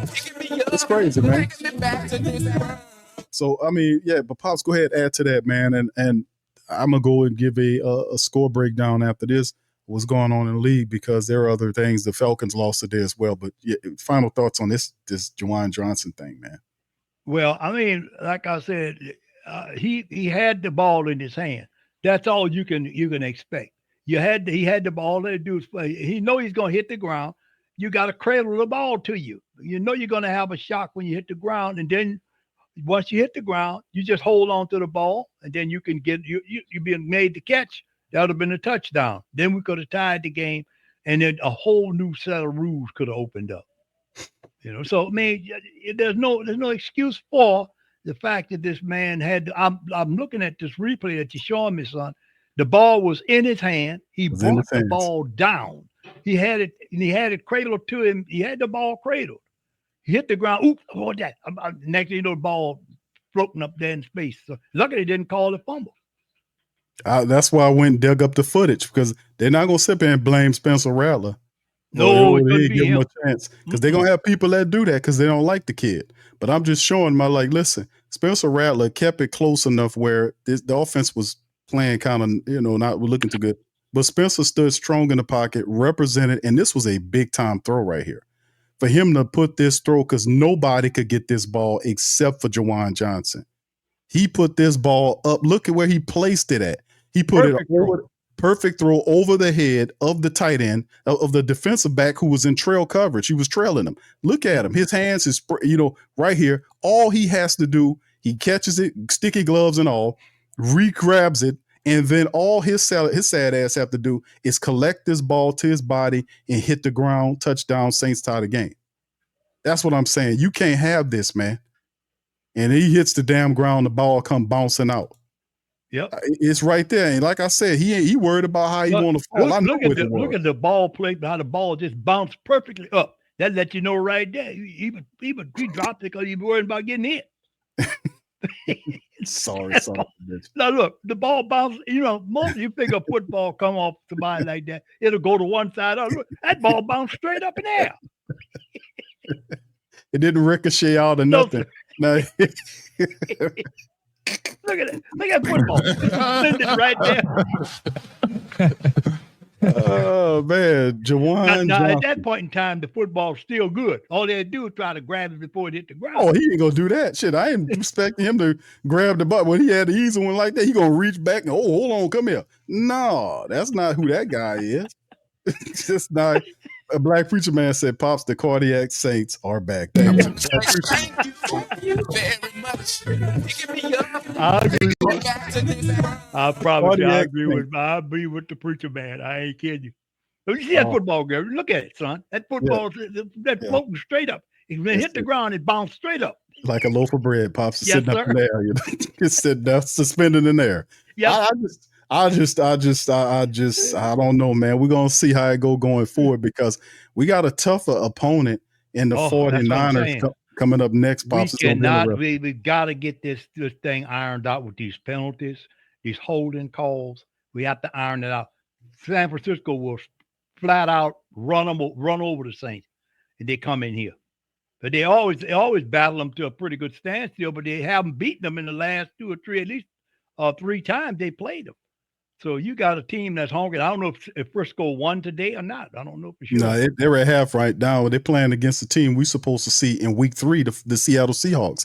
Right now, let me get that. Let me hit them. Let's do a little score blitz right here before we get ready to shut the screen down right now. Halftime right now, the Seahawks are leading the 49ers 10-7. Brock Purdy's 12 of 16 for $124 and a touchdown. Christian McCaffrey 11 carries for 37 yards right now. 49ers trail by 3 right now. We see both these teams in the next 2 and 3 weeks. 49ers next, then followed by a trip to Seattle to meet with the Seahawks. Right now, the Packers are beating the Lions 17-3. I got that on my TV right now watching that. The Packers just handling business right now against the Detroit Lions. Making the Lions look like businessmen. Pops, they're making them look bad, man. You see Jordan Love, Pat throwing the ball all around the field, got 2 touchdown throws. He making it look real easy, man. Yeah, he looking at it, making it look good. And of course, Parsons there, he's out there, so the Packer people feeling real good. Texans up 6-0 over the Rams with 2 minutes before the half. Of course, we take a look at some of the final games. The Panthers lost. They got handled by the Jaguars 26-10 in Jacksonville. Trevor Lawrence was 19 of 31 for $178 and a touchdown. Trevor Etienne Jr., who was on the trade block prior to the start of the regular season, had 16 carries for 143 yards. Ted McMillan had 5 catches for 68 yards. So yeah, Etienne Jr. Pops 16 carries, $143 with Trevor Lawrence tops the Panthers 26-10. So they lose. The only team in NFC South that did win was the Tampa Bay Buccaneers. They beat the Falcons 23-20 in Atlanta. Penix was 27-42 for almost 300 yards and a touchdown. Baker Mayfield scrambled 5 times for 39 yards. Bijan Robinson had 6 catches for 100 yards and a score wasn't enough. Buccaneers started the season with a win. The Falcons lose a divisional matchup, so that's not good. Bengals, they beat the Browns 17-6 in a close one. Joe Flacco was 31-45 for 290 yards and a touchdown. Wasn't enough. Joe Burrow got the win. The Dolphins get knocked off by the Colts 33-18. Daniel Jones was 22 of 29 for 272 in the score. Jonathan Taylor, 18 carries for 71 yards to help today for the Colts. They start off 1-0. The Raiders with Pete Carroll get a win over the Patriots 20-13. Geno Smith 24-34 for 362 yards and a touchdown. The Raiders might be doing something this year. Axton Genty, the running back, 19 carries for 38 yards in the score, not much shaking. Keyshawn Butte had 6 catches for $103 for New England in a loss. Cardinals, we know about the Cardinals. The Saints, Steelers come out with a very close win over the Jets, 34-22. Aaron Rodgers in his first start with the Steelers was 22 of 30 for 244 and 4 touchdowns. Hall had 19 carries for 107, and Garrett Wilson, the fantastic receiver, 7 catches, 95 yards and a touchdown for the Jets. They lose by 2. And you see Aaron Rodgers gets his first victory in Steelerland. The Giants go down to the Commanders and Jaden Daniels, 19 of 30 for Jaden for 233 yards. He had a touchdown in the game. Krosky was the top carrier for 10 carries for 82 yards for Washington in the score. And Samuel, the wide receiver, 7 catches for 77 yards. The Commanders on the winning side, 21-6 for them. So that's some of the scores that happened today in the NFL. There's still a few games, I think, left to that's still going on in terms of what happened for 49ers. The Broncos with Sean Payton Right before halftime, he's up on them 10-9. Bo Nix 13-22 for a $106, a touchdown right there. Sutton 2 catches for 34 yards and the score. So the next upcoming matchup is Pops against the 49ers, who are currently locked in a battle with the Sea Chickens, and they trail by 3. So, I mean, both of these teams, like I said, this is a bit of a scouting game for the Who Dat Nation, to be honest with you, because we will have to see these teams in procession. We'll have the Niners at home next week, and then Seattle on the road, followed by the Buffalo Bills. That's our September slate of games. All right, Pops. Yeah, didn't San Francisco had a little quarterback issue there toward the tail end of last season, and in preseason, I noticed there were some doubts about Brock Purdy. What kind of quarterback? I guess we'll get a chance to see that next week, how he is. If we don't get some pass rush on him, he's going to smoke us, because they got fast wide receivers, too.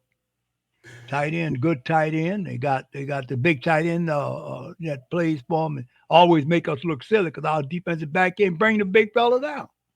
Kittle. Yeah, you can't bring him down. So I don't know. I'm hoping that we could learn as we go. Maybe if we don't beat them, we might have a shot with the Chickens. But I don't know. I don't know about San Francisco. I don't see no ways of victory. I mean, if you think about it, the Cardinals aren't really that much of a better team than the Saints. They're not. So we should, like I said, if we can avoid our own mistakes, we have a chance against the 49ers. If not, it's gonna be 0-2.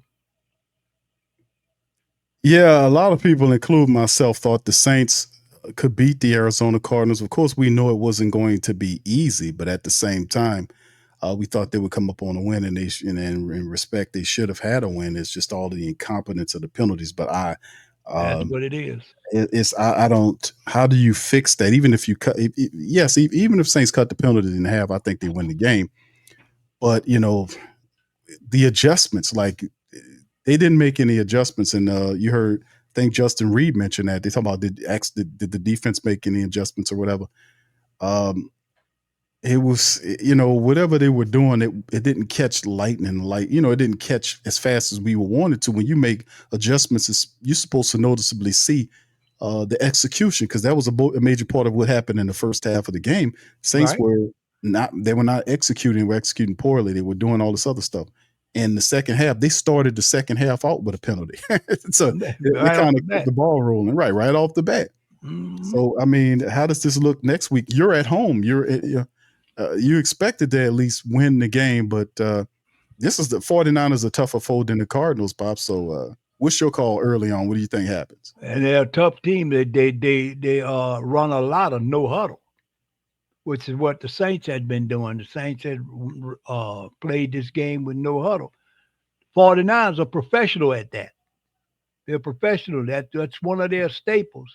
They run a lot of no huddle offense, so you don't have time to get your best players in the game. So you got to start with them right off the bat. I would have to say, if it depends if 49ers win this game that they're playing now. I would like to see us beat them, but it's not going to be easy. It's going to be harder to beat them than it was for us even to hold, because we fell to the Cards, but it's the play calling that was played, so it had a role in some of that, with the offensive lineman not being in sync with the play calling, unnecessary foolish penalties and holding and all this kind of silliness that just they basically beat themselves. And you can't play like that against the 49ers. And you have to, that Bosa guy, you got to focus on him. He gonna be Rattler gonna be like chopped liver to him. Bosa always have a big day against the Saints. So let's hope, be hopeful that we can execute our offense without having to deal with Bosa. You know about Bosa. Yeah, Pops, I that 49ers. Bosa's a hell of a defensive man, and I'm telling you right now, I would love to see, for them to get a win. and they come in here. But I just don't know. I don't know what their injury. I don't know how injured they are. You know, what kind of injuries the 49ers have. You know, we just don't know. I see we have one player. I'm looking at your stats. You got one of them on injured reserve. I don't know who he is, but you got a couple of them that might be banged up a little bit. Yeah, they got a few, but some of their main guys are still available. Pops, like you mentioned Bosa and Nick Williams. Bosa, yeah, Nick Bosa, Williams, Fred Warner is the middle linebacker. That's just phenomenal, and they got some players there, man. So they're always the 49ers are always an interesting team, especially when you got Brock Purdy, who's really good for that system, and Christian McCaffrey, who does everything. And they added MVS to their squad. They had this Jawan Jennings and Ricky Parasol's a really good receiver as well. And then they added MVS, speed and size to their offense. And Kittles is out, so they're still have but they have a very solid unit. They're kind of struggling with Seattle. Those two teams are rivals. But in the end, like I said, man, the Saints have to step up. And they're going to have to clean all this other stuff. And number one, before we even thinking about beat the San Francisco 49ers, the Saints got to stop beating their damn selves, man. That's right. That's the whole point about it. They beat themselves. Certainly did. Yes, they did. So, all right. Yeah, Dan, shout out to Dan, says, love it. Your pop's son. All right. Thanks, man. That's why I get this good game from my pops. That's where I get it from. DGX says, how many pre-snaps Caesar Salad had? 2 or 3. I want to say it was at least, I think he had 2 holding penalties against him, and he got caught with an illegal shift. I want to say it was at least 3 penalties that Cesar Ruiz. I know Eric McCoy had 1 or 2 of them. I know Cesar Ruiz had at least 3. Now, y'all correct me in the chat if y'all remember, but I think it was at least he had 2 holdings, at least 2 holding calls and an illegal shift that was on him. Something to that degree. I think it was either 3. I think it was about 3 of them on Cesar Ruiz. Yeah, that's not good, man. And like I said, it's going to show on tape with Cesar Ruiz. If he don't step the hell up, man, he got to get the hell out of there, man. I'm sorry, man. Ain't no if you can't block, you can't play. No. All right, so Pelicans Nola says Pete Warner needs to let Stutzman start at linebacker for the Saints. I think that's a Staley call. I don't think that's going to happen unless you have an injury there. I don't think Staley's going to put him ahead of him because the Saints defense, man, they were up and down to the part, but they did provide enough of a time window for the Saints to at least tie the game, man. You know, we got to handle our business. T-Mama says, go ahead, Pops, what you say? Yeah, they came together more toward that the second half of the game. And they really kept the Cardinals out of the end zone, if I'm not mistaken. I think they didn't let them get back in the end zone, so they did force them. And then Cam got a sack, and then they had to punt, and then they got the ball downfield. I mean, it's like boom, bam, bam. They were right down there, and all Johnson had to do was catch that football. He had it in his possession. You know what I'm saying? He had it in his possession. Then when he hit the ground, the football floated up, and the camera caught the picture of the ball floating. Now, if he'd held on to it, then we'd have been good, but he didn't do it. Yeah, I'll tell you one thing, Pops. I know one damn thing he ain't going to drop, that paycheck. No. It's he ain't right there. Drop it. He ain't going to drop it. The football suspended right there. He on the ground. Where the ball there? Somebody, it wasn't Repsgood didn't call a fumble with that, you know, because he came down with the ball, but it hopped out. You know, when he hit the ground, it fell out. But he never had full control of the ball. That's what I was looking at the things like. Okay, yeah, he went up. He had it in his hand. He brought it down, but he brought it down somewhere along the line. Pops, he lost it before between before he hit the ground, because I think he was scared how he was going to hit that ground. That's what I think. Because remember, early in the game, he been kind of scared, period, like that. Because remember, early in the game, he made a catch and the defensive back flipped his ass upside down. You remember that? Yeah. So I think he was kind of a little leery, period. But when because these guys are around him, but they clear out and he just has ground to hit. And somewhere between, because the ball is in his hand somewhere, it's a poorish angle. I wish I had this cameraman's angle because he's right on it. Yeah. But it's, it was between there and somewhere along the line while he's in the air that this ball comes out because he doesn't have possession of it some kind of way before it just pops out. Nobody hits him. No. And look at his hands. His hands is flopping right here. Look at his hands at. His hands ain't on his body. That's what I'm saying. Right. To the fact, I'm not picking on Juwan Johnson. I'm saying he's supposed to earn his damn bread. Look, that's his damn mitt right here. You see that's it. Hold on, let me move this thing out the way. Because I'm trying to show the fan. His glove is right here. Look at the glove. You see his glove? Like, look at that Michael Jackson ass glove right there. Yeah, I see it. Is the glove sticking up right here? That's his glove. So if if that's his hand, where is the ball at? That's what I'm saying. When he came down, he had both hands on the ball in some kind of way. The ball shifted to the side right there, off the side there. Look at his hand. His hand is up. I'm looking at yeah. Where's the ball? And then the ball, right you see the ball pop out there. You see that? Then the ball coming out of there. He was worried about how he was going to land. Yep. Oh, yeah. He should have had that. His goddamn hand. That Michael Jackson ass glove there. But I'm just saying at the end of the day, man, like if you catch if he wraps it up and holds it like he cradles it like a baby, because he had it like this, he pulled it down here and put it in here and tuck it away. You ain't gonna see his hand out there sticking out there reaching for donations or whatever. Look at, because his hand literally pops up here. I'm like, man, this because you can't miss it. He hits that goddamn ground, that glove pops out. You see his hand is out. So I'm like, man, how you do that right there? His damn hand out. That's his hand. Where the ball at? It's off to the right, to the left of his hand. That's floating. Out there floating. That's it. So there it is. 2 feet off the ground. There, goddamn Michael Jackson glove. But look at that. That's crazy work. That's crazy work, man. That's crazy work. Juwan, you wrong for that, brother. You wrong for that. You need to give half that check back to charity or something, bro. You don't need to collect that money, man. You ain't earn it today, brother. You screwed it up big time. Yeah. Anyway, man, listen, man, we're gonna get ready to cut out on that, man. But listen, we had some fun here, man. Just trying to lighten loose. The Saints lose, man. We fall out on this one, man. 20-13. We started the season 0-1. Next up, a 49er team coming into the Dome looking to do something. The Saints have to iron out all of this stuff. They got to straighten it out before 49ers come to town. But like Pops mentioned, Bosa and Purdy, and I don't know where with Kittle's where he's at in terms of his him coming back. But it would be some. Let me look at something, because it would be very interesting if he decided to make an appearance for the first time this season with the Saints, because I don't know what his injury status is. Let me look up what Kittle's is at and see what's going on with him, because that'd be a whole nother set of problems that they would have to deal with. Let me see. What is his injury status? Kittle won't return. I don't think we have. Until when he's coming back? He got some type of hamstring injury, according to Adam Schefter. So they're saying he won't return to Sunday's game because he got hurt in the game. I want to say some kind of way Kittle got hurt in the game.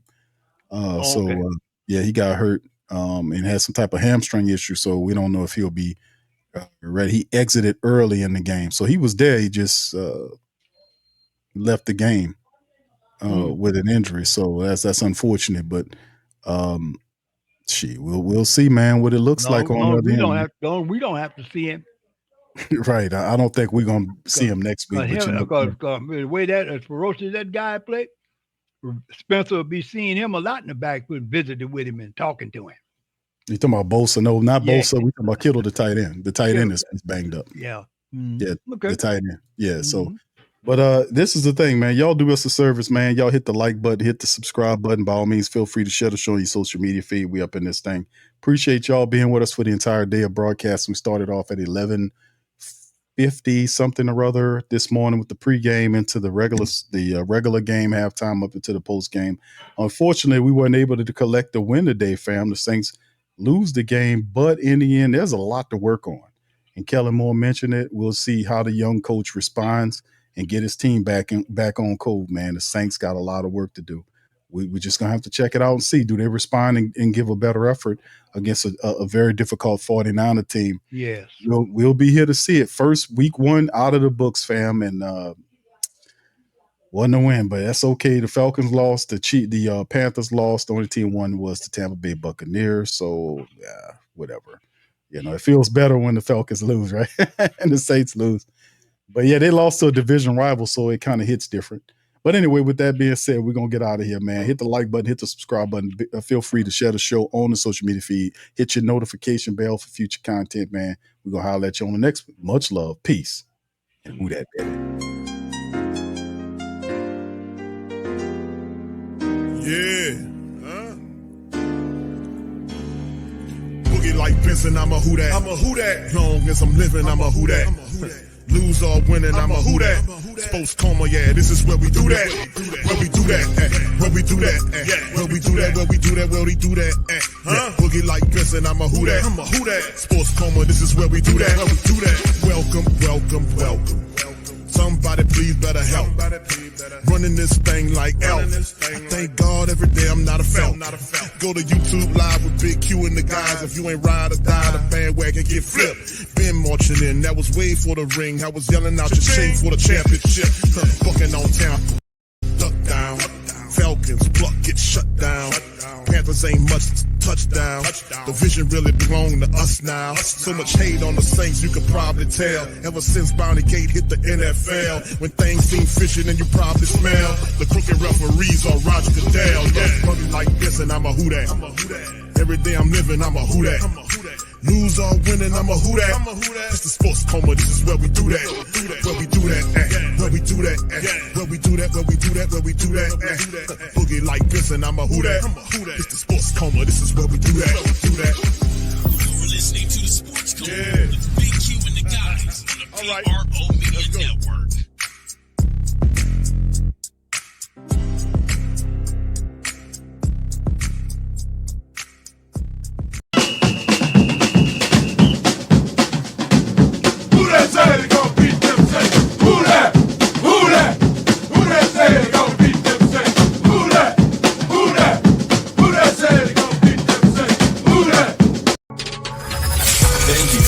Saints Central, your black and gold home for the New Orleans Saints.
WhoThatDaily.com. That's right, the WhoThatDaily.com. Your one-stop shop for everything New Orleans Saints, New Orleans Pelicans, LSU Tigers, even the top flight boxing news. So if you're a Who Dat and you're looking for a place to stay up on your team, WhoThatDaily.com is your site. The WhoThatDaily.com for the sport Who Dat in all of us.